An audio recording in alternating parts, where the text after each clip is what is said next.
edizione parte esattamente domani, dove con appunto la Regione, con le nostre aziende e con le università abbiamo iniziato a organizzare qualcosa che dimostra appunto la forza del nostro territorio e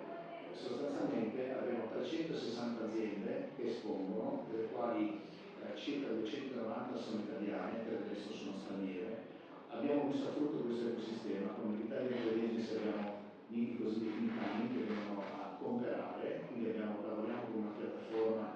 B2B dove chiunque si può registrare, le persone che partecipano hanno la possibilità di incontrare esattamente chi vuole incontrare. Abbiamo i meeting nella prima giornata un investment forum dove ci sono degli esperti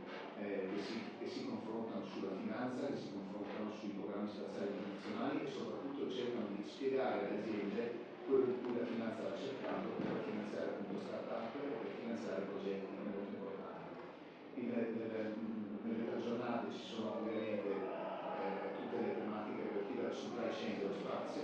e un'altra cosa molto importante è che il giorno 2 e il giorno 3 noi abbiamo messo a fatto conti, quindi abbiamo creato questo cluster, questo ecosistema con lo Sport System, che è un settore che è un distretto molto forte nel nostro territorio e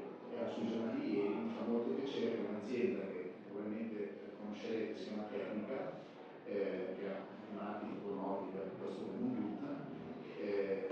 con l'ambizione di riportare il Moonboot sulla Luna, ha stretto una collaborazione con un'azienda del distretto pugliese e hanno presentato a Osaka, che è il nostro Expo, delle scarpe fatte per gli astronauti, quindi per attività intanto intraveicolare ma extraveicolare. Però questo ci dimostra che veramente ci sono delle potenzialità incredibili, quindi anche aziende molto grosse come il Cerco del Professore cercano nelle start-up, cercano delle piccole e medie imprese